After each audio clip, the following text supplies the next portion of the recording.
ஆதவ் அர்ஜுனாவினுடைய ஒரு video league ஆச்சு சமூக வலைதளங்கள்ல, நீங்க எல்லாம் பார்த்திருப்பீங்க. அது வைரல் ஆச்சு. அந்த வீடியோவுல ஆதவ் அர்ஜுனா யாரு? நம்முடைய தாவேகா விஜயினுடைய அறிவாசான். இன்னைக்கு ஆதவ் அர்ஜுனா தான் விஜயனுடைய அறிவாசான் மாதிரி காட்டிக்கிட்டு இருக்கிறாரு. அந்த ஆதவ் அர்ஜுனா எடப்பாடி பழனிசாமியை கழுவி கழுவி ஊத்தினார். அதுவும் ஒருமையில பேசினார். எப்படி? ஒரு முன்னாள் முதலமைச்சரை இந்நாள் எதிர்க்கட்சி சட்டமன்ற எதிர்க்கட்சி தலைவர் ஒருமையில பேசினார். ஆனா அதே வீடியோவுல அதே ஆதவ் அர்ஜுனா அண்ணாமலைய மரியாதையா பேசுவார்.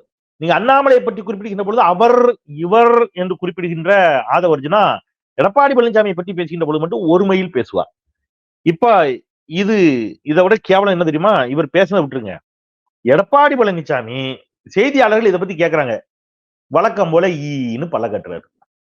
மானங்கெட்டு போய் பல்லிழித்துக் கொண்டிருக்கிறார் யாரு? எடப்பாடி பழனிசாமி. எதற்காக? ஒன்னே ஒண்ணுதான், கூட்டணி. தாவேகா எப்படியாவது அஇஅதிமுகவுடனான கூட்டணிக்கு வந்துவிட வேண்டும் என்பதற்காக எடப்பாடி பழனிசாமியை எவ்வளவு கழி ஊத்தினாலும் பரவாயில்லைன்னு மானங்கெட்டு போய் எடப்பாடி பழனிசாமி பல்லை இழுத்துக் கொண்டிருக்கின்ற அதே வேளையில் மதுரையில மாஸ் காட்டியிருக்கிறார் ஸ்டாலின். சும்மா மாஸ்னா வேற லெவல் மாஸ் காட்டியிருக்கிறாரு. இந்த பின்னணியில தாவேகா அதிமுக கூட்டணிக்கு வாய்ப்பு இருக்கிறதா என்பதை பற்றியும் மதுரையில் மாஸ் காட்டினார்ல ஸ்டாலின், அதுல சில முக்கியமான செய்திகள் இருக்கிறது, தகவல்கள் இருக்கிறது. அதை பற்றியும் இந்த சொத்து வரி உயர்வை பத்தி திரும்பி திரும்பி அதிமுகவும் பாஜகவும் ஒரு பொய்ய சொல்லிக்கிட்டே இருக்காங்க. சொத்து வரி உயர்வுக்கு காரணமே அதிமுகவும் பாஜகவும் தான் என்ற ஆதாரத்தை நேற்று புதிய தலைமுறையினுடைய நேர்பட பேசும் நிகழ்ச்சியில் நான் தெரிவித்தேன். இன்னைக்கு தமிழ் கேள்விக்காக அந்த ஆதாரத்தை இன்னும் விரிவாக உங்கள் மத்தியில் பேசியிருக்கின்றேன். 3 முக்கிய செய்திகள் இந்த வீடியோவில் இடம்பெற இருக்கின்றன. வீடியோவுக்குள் செல்வோம். அனைவருக்கும் வணக்கம். இது தமிழ் கேள்வி. மீண்டும் உங்களை சந்திப்பதில் மிக்க மகிழ்ச்சி. நான் செந்தில் வேல் வீச்சு. தமிழ் கேள்வியை மறக்காம சப்ஸ்கிரைப் செய்து பாருங்கள், உங்கள் பேராதரவை தாருங்கள் என்று கேட்டு வீடியோக்குள்ள போகலாம். அதாவது ஆதவ் அர்ஜுனா நம்ம இன்னொரு அறிவாசான் அந்த கட்சியில இருப்பாரு, புசி ஆனந்த் என்ற ஒரு சாக்ரட்டிஸும் ஆதவ் அர்ஜுனா என்ற ஒரு அரிஸ்டாடிலும். ஆமா, 2 பேரும் பேசிக்கிட்டு இருப்பாங்க. 2 பேருக்கும் அப்படிதான் நினைப்பு. ஆமா, அப்படியே பேசிக்கிட்டு வரும்போது இவர் வந்து சொல்றாரு, அண்ணாமலை அவராவது பரவாயில்ல, ஒரு 10 பேரை வச்சுக்கிட்டு என்னத்தையோ கிட்டத்தை கூட்டி அப்படி இப்படின்னு ஒரு 18% ஓட்ட நெருக்கி வாங்கினார். எதுக்கு? 18%. இந்த 1 கோடி நீ பார்த்த அப்படின்னு இந்த படத்துல வரும், அது மாதிரி 18% அண்ணாமலை வாங்கினாரு. எப்படி? தேசிய ஜனநாயக கூட்டணிக்கு நீ பார்த்த அப்படிங்கிற மாதிரி. இந்த நரேட்டிவை செட் பண்றதே பாஜகவோட வேலை. இந்த வேலைய ஆதவ் அர்ஜுனா அப்படி தெரியாத மாதிரி சொல்றாரு அப்படின்னா என்ன அர்த்தம்? என்ன அர்த்தம்? ஆதவ் அர்ஜுனா இன்னைக்கு தாவேகாவுக்கு போனதாக இருக்கட்டும், அல்லது தாவேகாவுக்குள்ள இருந்து அவர் செய்யற வேலையாக இருக்கட்டும், தாவேகா பண்ணிக்கிட்டு இருக்கிற வேலை, இது எல்லாமே பாஜகவினுடைய ஒரு பின்புலத்தில் தான் நடந்து கொண்டிருக்கின்றன அப்படிங்கிறதுக்கு இது ஒரு சான்று. என்னது? எது சான்று?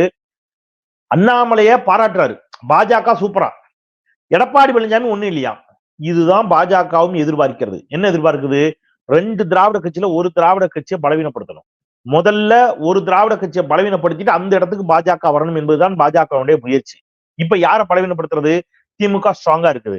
அப்ப ஜெயலலிதா மரணத்திற்கு பிறகு அதிமுகவுக்குள்ள குழப்பத்தை உண்டு பண்ணி சண்டையை இழுத்து அதிமுகவை பலவீனப்படுத்த முயற்சி நடக்குதுல்ல, அந்த குரலை அப்படியே பிரதிபலித்திருக்கிறார் யாரு? ஆதவ் அர்ஜுன். அதைத்தான் அவர் சொல்றாரு. எடப்பாடி பழனிசாமி பத்தி பேசுகின்ற பொழுது ஒருமையில பேசிட்டு யாரு கூட்டணிக்கு வருவாங்கிறார். எடப்பாடி பழனிசாமி நம்பி ஒருத்தனும் கூட்டணிக்கு வரமாட்டான், ஒரு பய கூட்டணிக்கு வரமாட்டாங்கிறார். ஒருத்தன் கூட்டணிக்கு வரமாட்டான். இந்த ஒருத்தனும் கூட்டணிக்கு வரமாட்டான் என்பதில் விஜயும் இருக்கிறாரா? அதான் கேள்வி. அப்ப ஆதவ் அர்ஜுன் விஜயையும் கழி ஊத்திட்டாரா?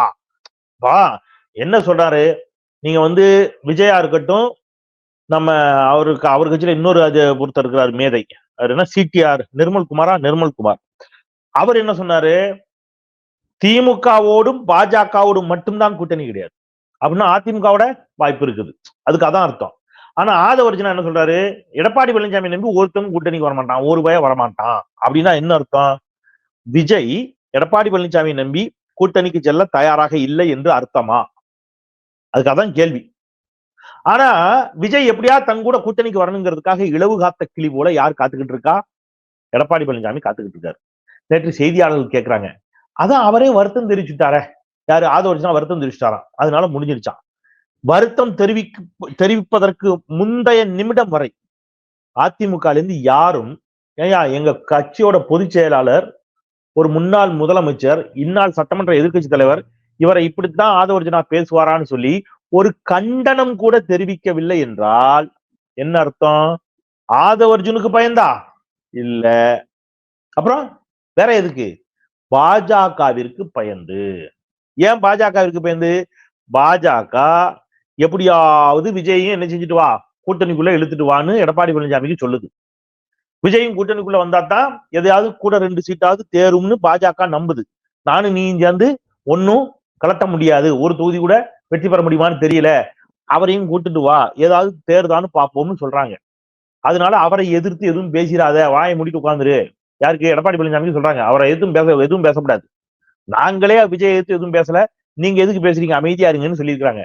அந்த கட்டளைக்கு கீழ்ப்படிந்து எடப்பாடி பழனிசாமி அமைதியா உட்கார்ந்துருக்காரு. இது என்ன பொழப்பு? இது இது இது இது என்னன்னு சொல்றது? இதுல இவங்க யாரு பாஜக பார்த்து பயந்துட்டாங்களா? திமுக. எதுக்கு? நீங்க ஒரு முதலமைச்சர் ஒரு பிரதமரை சந்திக்கிறார். எதுக்கு? நித்தி ஆயோக் கூட்டத்துல. அதுக்கே அதிமுக என்ன சொல்லிச்சு? பார்த்தீர்களா, ஸ்டாலின் பயந்து விட்டார். இப்ப நீங்க ஆதவர்ஜுனாவெல்லாம் பார்த்து பயப்படுறீங்களாப்பா? சரி, நீங்க என்ன சொன்னீங்க?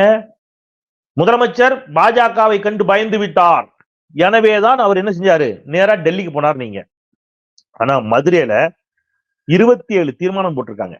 அதுல கிட்டத்தட்ட 17 தீர்மானங்கள் பாஜகவை கண்டித்து. நான் என்ன கேட்கிறேன், அதிமுகவுக்கு துணிச்சல் இருக்கா, திராணி இருக்கா? சோத்துல உப்பு போட்டு தின்னீங்கன்னா இந்த மதுரையில போட்ட பொதுக்குழுவில் போட்ட ஏதேனும் ஒரு தீர்மானத்தை அதிமுகவால பாஜகவிற்கு எதிராக போட முடியுமா? அவர் போட்ட தீர்மானத்துல நான் சொல்றேன், என்ன மாஸ் காட்டினார்னு உங்களுக்கு புரியும். ஏன்னா பாஜகவோட இணக்கமாகி விட்டார் ஸ்டாலின்ங்கிறாங்கல்ல, இணக்கமானவர் இப்படி தீர்மானம் போடுவாரா?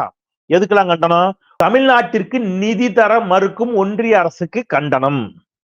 தமிழர்களின் மொழி உணர்வுடன் விளையாடாமல் ஹிந்தி திணிப்பை கைவிடுக, அதுக்கு கண்டனம். கீழடி ஆய்வை மறுக்கும் தமிழர் விரோத பாரதிய ஜனதா கட்சி அரசுக்கு கண்டனம். ரயில்வே திட்டங்களில் தமிழ்நாட்டை புறக்கணிக்கும் ஒன்றிய பாஜக அரசுக்கு கண்டனம். சிறுபான்மையினர் உரிமைகளை பறிக்கும் நோக்கில் இஸ்லாமியர் சொத்துக்களை சூறையாடும் வகுப்பு திருத்த சட்டத்தை திரும்ப பெறுக, அந்த வகுப்பு திருத்த சட்டத்தை கொண்டு வந்த பாஜகவிற்கு கண்டனம். ஒன்றிய விசாரணை அமைப்புகளை தவறாக பயன்படுத்தும் ஒன்றிய பாஜக அரசுக்கு கண்டனம். மோடி தலைமையிலான ஒன்றிய பாஜக ஆட்சியில் தொடரும் அநீதிகளுக்கு கடும் கண்டனம். சாதிவாரி கணக்கெடுப்பை விரைவாகவும் முறையாகவும் நடத்திடுக. தமிழ்நாட்டின் நாடாளுமன்ற பிரதிநிதித்துவத்தை குறைக்கும் மக்கள் தொகை அடிப்படையிலான தொகுதி மறுவரையை கைவிடுக. இப்படி எல்லாம் 17 தீர்மானங்கள் ஒன்றிய அரசு ஆளுநரை கண்டித்து, பிரதமரை கண்டித்து, துணை குடியரசுத் தலைவருடைய ஸ்டேட்மெண்டே கண்டித்து தீர்மானம் இருக்கு. இவங்க என்ன சொல்றாங்க? ஸ்டாலின் பயந்து விட்டார். ஆமா, பயப்படுறவர் தான் இவ்வளவு தீர்மானத்தை கண்டனம் போடுறாரு. நீங்க தைரியமான ஆள் தானே, ஆதவர்ஜுனாவை கண்டிங்களேன். நீங்க மோடியை கண்டிக்க வேண்டாம்ப்பா, அமித்ஷாவை கண்டிக்க வேண்டாம்ப்பா. ஆதவர்ஜுனாவே கண்டு பயப்படுகிற அஇஅதிமுக ஸ்டாலினை பார்த்து கேள்வி கேட்கலாமா? இது ஒரு நகைச்சுவை இருக்கட்டும். இன்னொரு பிரதான கேள்வி நேற்று புதிய தலைமுறை விவாதத்திலே எழுப்பப்பட்டுச்சு. இவங்க சொத்து வரியை உயர்த்தி விட்டார்கள், இவர்கள் எப்படி மீண்டும் ஆட்சிக்கு வருவார்கள்? இந்த சொத்து வரி உயர்வை பத்தி திருப்பி திருப்பி மக்கள் மத்தியில ஒரு தவறான தகவலை, பொய்யான தகவலை அஇஅதிமுகவும் பாஜகவும் பரப்பி கொண்டிருக்கிறது. என்கிட்ட டேட்டோட எவிடன்ஸ் வச்சிருக்கிற தமிழ் கேள்வி சொந்தங்களே, நீங்க தயவு செய்து இதை எல்லோருக்கும் நாட்டு மக்களிடம் எடுத்து சொல்லுங்கள். என்ன எவிடன்ஸ்? செப்டம்பர் 22, 2020 ரைட்டா, நாடாளுமன்றத்துல ஒரு கேள்வி கேட்கப்படுகிறது. கேள்வி கேட்பவங்க யார் அப்படின்னு கேட்டீங்கன்னா, ஸ்ரீ கோத்தா பிரபாகர் ரெட்டி, ஸ்ரீமதி வங்க கீதா விஸ்வநாத், 2 நாடாளுமன்ற உறுப்பினர்கள் ஒரு கேள்வி கேட்கிறாங்க. ஊரக உள்ளாட்சி அமைப்புகள்ல நம்ம பஞ்சாயத்து போர்டு, டவுன் பஞ்சாயத்து எல்லாம் இருக்குல்ல, local bodies, urban local bodies, இதனுடைய வருவாயை பெருக்குவதற்கு அரசு என்ன திட்டம் வைத்திருக்கிறது என்று ஒரு கேள்வி. இந்த கேள்விக்கு பதில் சொல்றாரு. யார் பதில் சொல்றா?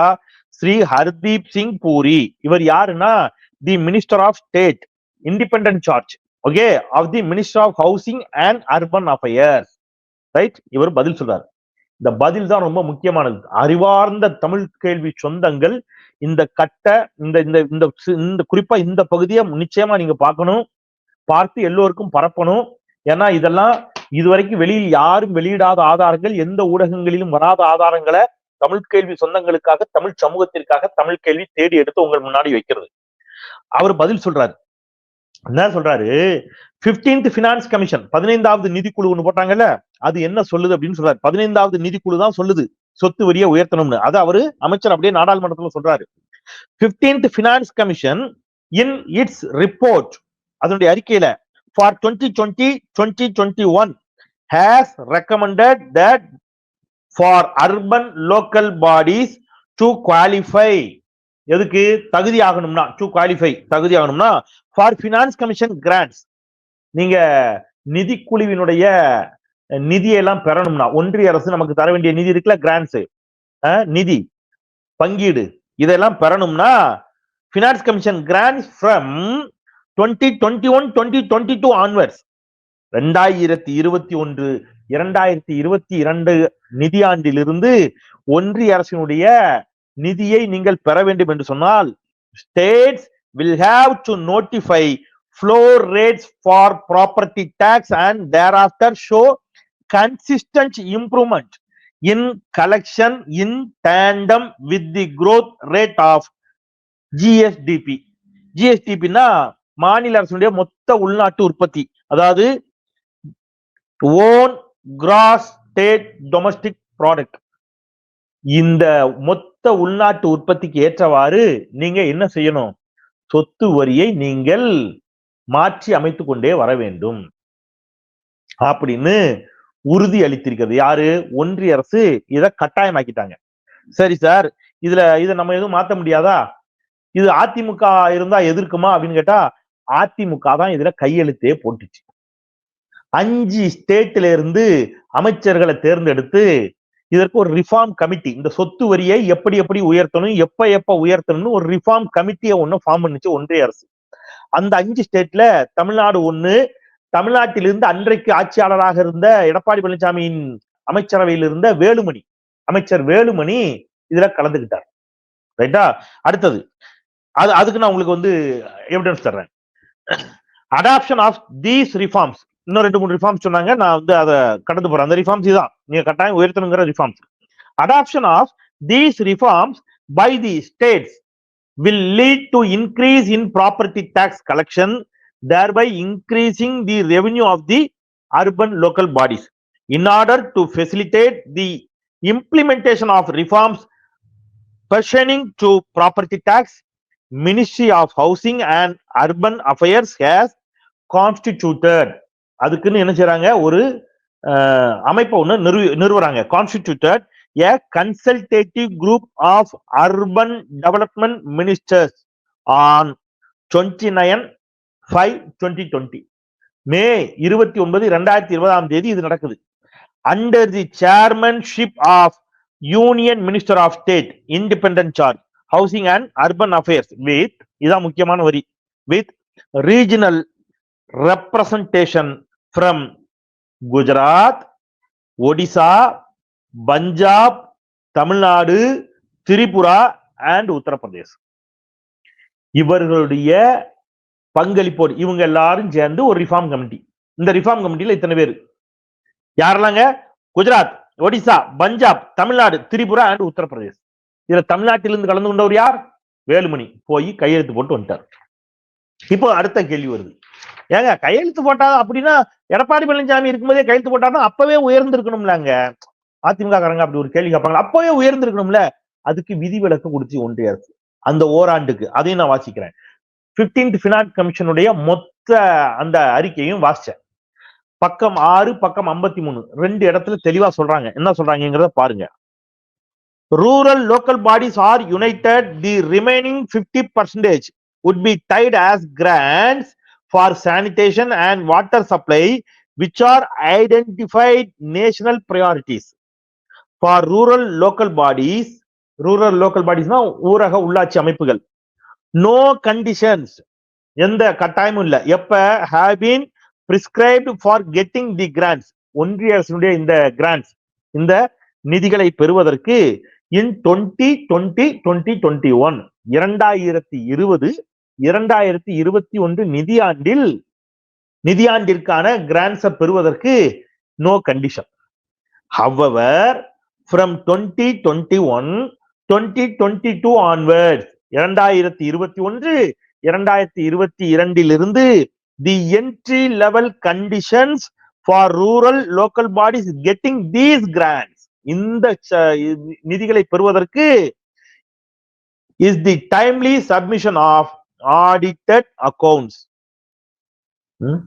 இன்னமும் நீங்க தமிழ்நாட்டு மக்களை ஏமாற்றலாம் என்று பாஜகவும் அதிமுகவும் நினைத்துக் கொண்டிருக்கிறது. இதுவரைக்கும் நீங்க சொன்ன பொய்ய மக்கள் நம்பி இருக்கலாம் அங்கங்கே ஒரு சில இடத்துல. இனியும் மக்களை நாங்கள் என்ன செய்ய விட மாட்டோம். அதிமுகவும் பாஜகவும் மக்களை ஏமாற்றுவதற்கு தமிழ் கேள்வியும் செந்தில்வேலும் ஒருபோதும் அதை அனுமதிக்க மாட்டோம். என்னால் முடிந்த பங்களிப்பை செய்து கொண்டே இருப்பேன் தமிழ்நாட்டிற்காக, தமிழ் சமூகத்திற்காக. பாஜகவும் அதிமுகவும் எப்படியெல்லாம் மக்களை ஏமாற்றுகிறது என்பதற்கான தரவுகளோடு மக்கள் மன்றத்துல உங்களை அம்பலப்படுத்துவதற்கு என்னால் முடிந்த பங்களிப்பை தொடர்ந்து செய்வேன். அதனுடைய ஒரு பகுதி தான் இது. இன்னும் இருக்குது, நிறைய இருக்குது, சரியா? 3 பேஜ் இருக்குது இதுல.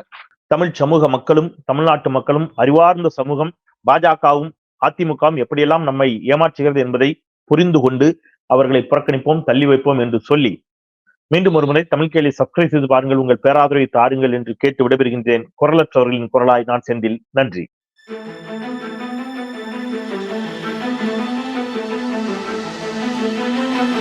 Thank you.